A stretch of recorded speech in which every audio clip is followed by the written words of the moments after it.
دا د جنگ یهود هغه غونډۍ ده چې کوم ځای کې بره حضور اسلام هغه تیرانداز کینولي وو.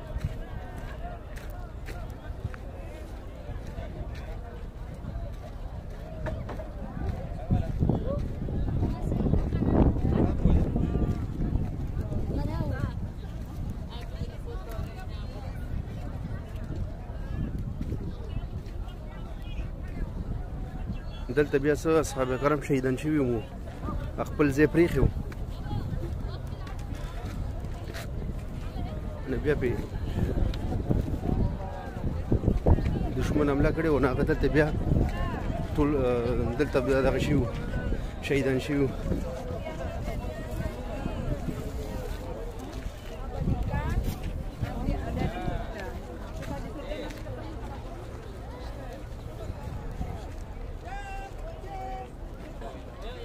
دا ورده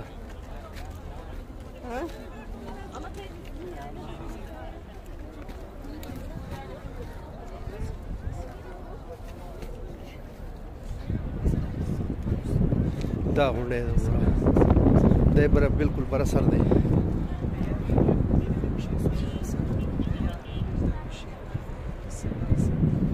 دا ټول جنګ یهود دی او هغه مخامخ چې کوم مناره ښکاري مسجد نبوي منارې